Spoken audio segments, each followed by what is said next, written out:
Hey everyone, and welcome to another episode of Board Games Hitting My Table. So in this series I talk about all the non-new to me board games that I've been playing recently. This video is covering the second half of August 2022.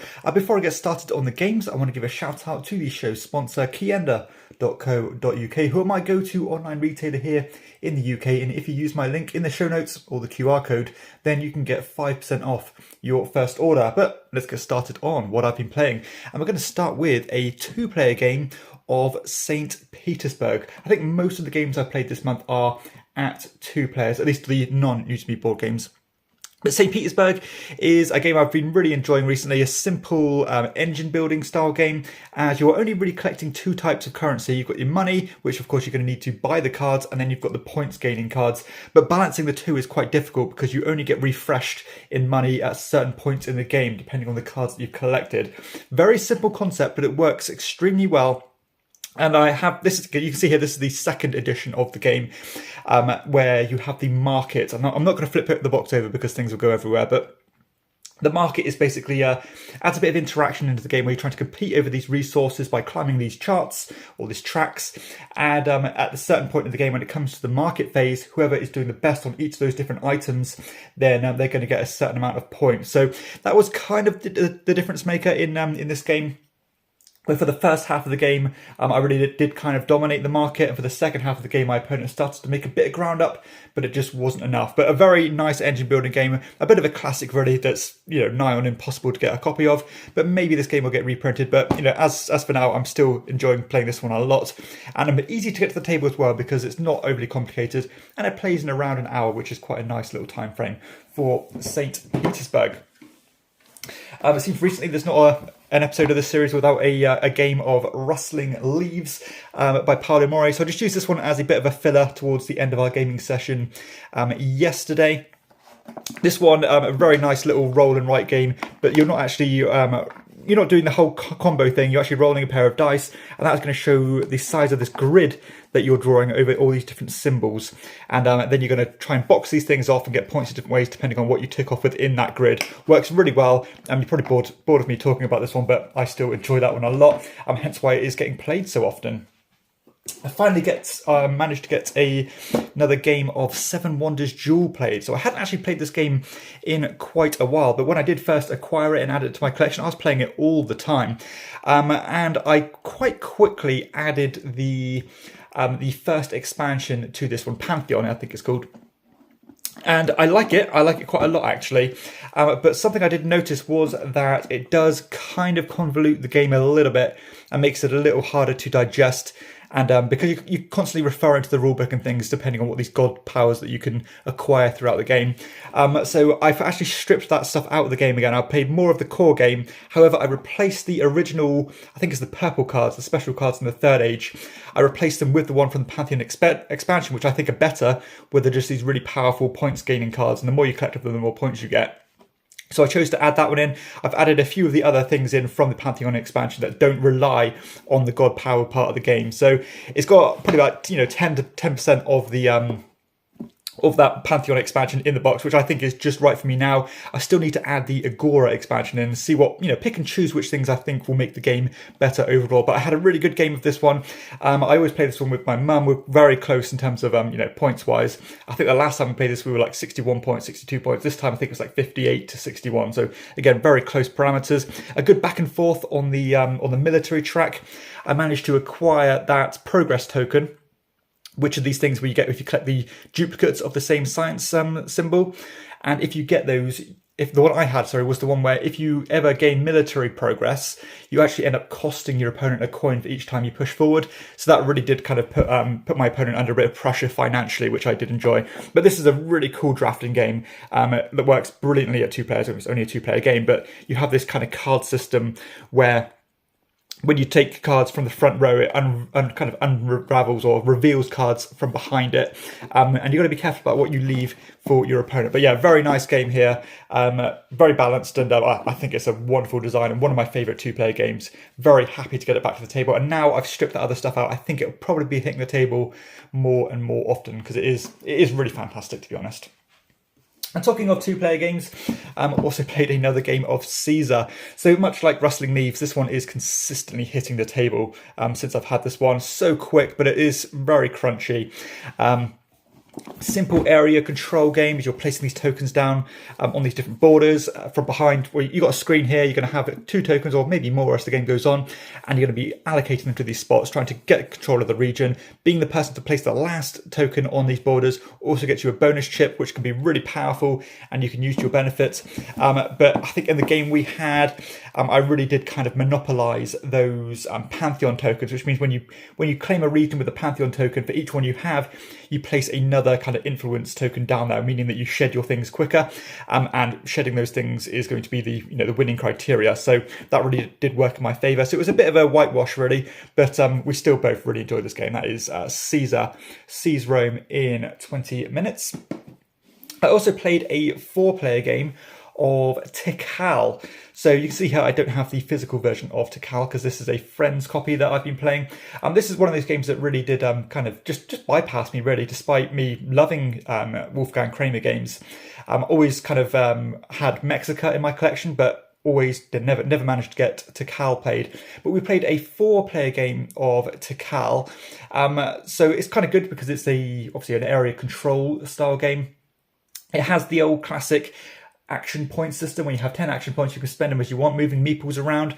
I really like this idea of when you move onto tiles, you have to spend amount of movement points based on these kind of steps on those tiles. So you can use that to your benefit by making your routes really easy to bypass, but making it expensive for your opponents. So that's a really cool touch. Now, recently we were having a chat about this game because there's 2 ways of playing it. There's one where you simply draw the tile on your turn and that's the tile you get, or there's a more advanced version where you draw, I think, tiles equal to the number of players, and then you essentially bid for the tile that you want to place. And we were thinking, why would you want to do that? It just seems like it would make the game a bit too much and maybe a bit, make me drag the game out a bit too long. But after this second game I played at Tikal, it was quite obvious why you might want to do that, because the draw of the tile can be quite swingy, because you are just drawing randomly off the stack. Sometimes the players will draw all the temples, and they can kind of build up a bit of a rabbit run or a network of these temples where they can get a lot of points for it. Where if some person is constantly drawing blank tiles, then they're just not going to have that opportunity. And that is what happened in this game. And sod's law, it was me who didn't ever draw any temple tiles. So I kind of got locked in limbo, where one person or a couple of people will go off one way, the other person went off the other way, and they just kind of shut me off from the rest of the game, and it was impossible for me to move anywhere efficiently. Now I understand that's part of the game, and I don't mind it at all. It's quite a quick game, and I'm more than willing to forgive that. But I would be willing to try the more advanced mode after this experience. Now my gut tells me I probably would still prefer to play the basic mode and just ride with that luck and just deal with the cards that I'm dealt. But yeah, it's something that did open my eyes a bit, but still a solid design. It holds up quite well considering this game is over 20 years old. And yeah, a bit of a classic really. So nice to get that one played again. That was Tikal. We also played a 3-player game of Cabo. This one's been hitting the table semi-regularly recently. So this is like a memory style game, but you're trying to call the end of the round when you think you have the lowest arrangement of cards in front of you. However, if you call it incorrectly, then you're going to score high points, which is not a good thing because the idea of this game is to have as few points as possible. We had a really good game actually, and had some quite cool standout moments where there's this cool mechanism in the game where if you have multiples of the same card, you can swap it with one of another. And usually that doesn't play out terribly often, but this one I actually managed to get down to a single card for a round. So you start with 4, I ended up swapping the 4, or I think 2 cards for another single card. Then that made a pair of other cards, which I swapped for another card, and I ended up with a single 1 card, which was a very hard thing to do. But funnily enough, my opponent only had, almost did the same thing, but they had a total value of 2, I had a total value of 1, which is, a very low value. And at the same time as that, my brother managed to get exactly 100 points, which takes your score back down to 50. So we had some really cool standout moments there, and it was a good game. First time I introduced it to one of my friends, and I believe he enjoyed it quite a lot.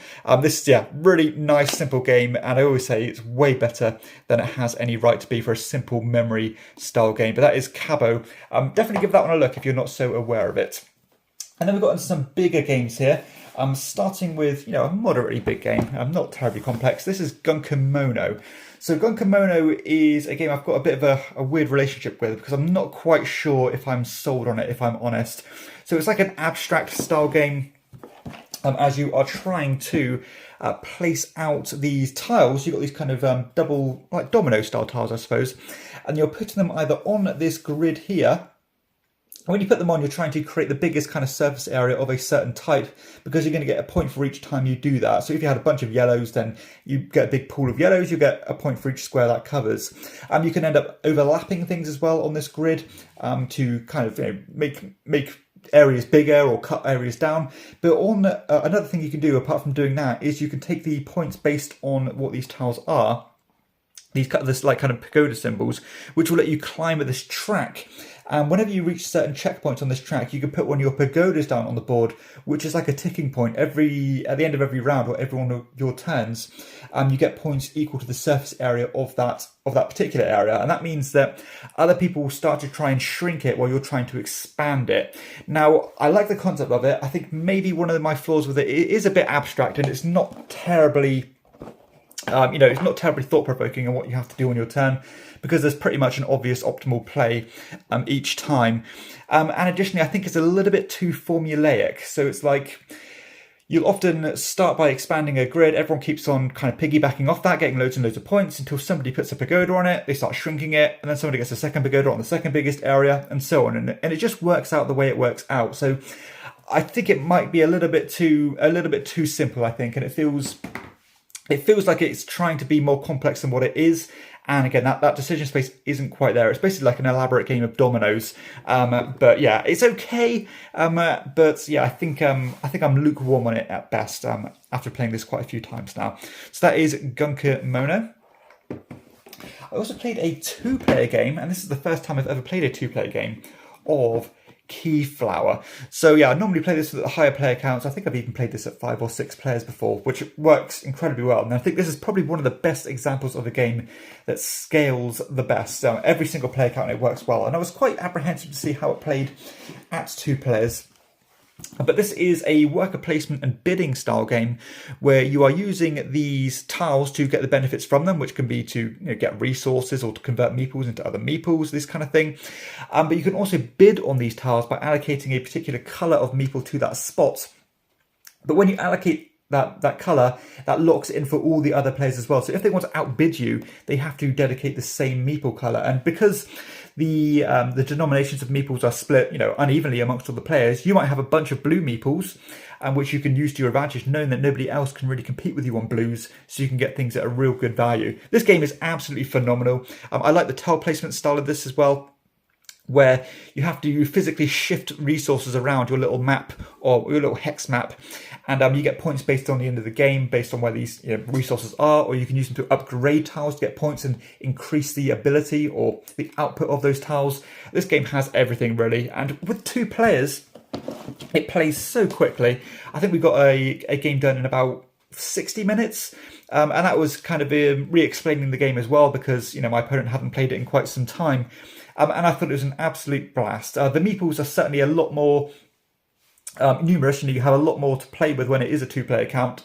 And you have to be a bit more careful about what you give to your opponent because, if you are completely, because you can use the hexes of other people that they've collected previously, then they actually get to collect those meeples to use against you in future rounds, which is one of the coolest things about the game. But you really do have to bear that in mind when it comes to, the smaller player counts in particular. But yeah, really good fun. Tons of different ways to get points. And, we had a relatively competitive game. That is Keyflower. Absolutely adore this game, and definitely one of my favourite games that I played for the first time last year. And ranks incredibly well, as you can see at the bottom there. So that is Keyflower. And the final game that I played on the last couple of weeks is another 2-player game. And this is Istanbul. So Istanbul is a game that's been a bit of a mainstay in my collection for a long time, actually. I love this little it's like a worker movement style game as you're moving around this grid of tiles, which is completely variable.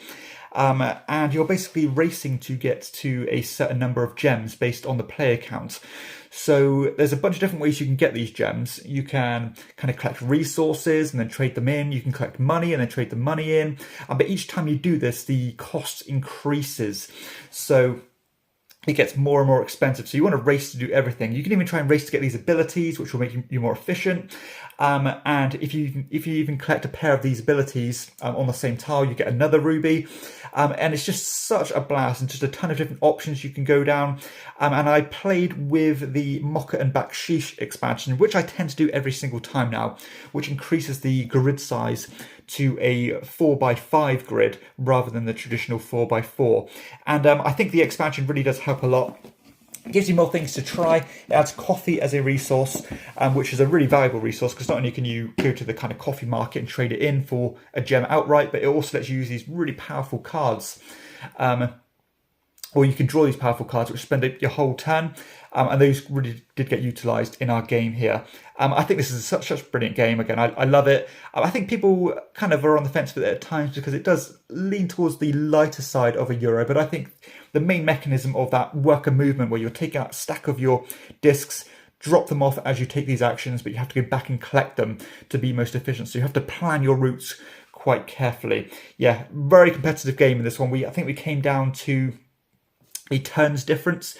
So again, if we played another round, then we would have both ended in the same time. But I just managed to squeeze the victory with my latest game of Istanbul. So yeah, that's it. That is all the games that I've been playing over the last couple of weeks. Hopefully, this video's been useful for you. Be sure to check out my monthly review or monthly roundup, which is dropping in a couple of days, or on the 1st of the month, I should say, because I think this is probably the most successful ratio of recommendations that I've ever had. So it's going to be a very positive month in terms of new games played. So be sure to check that one out. For everybody else, be sure to hit like and subscribe to my channel and check out my other content too. But for everybody else, I'll see you next time on Chairman of the Board. Bye bye.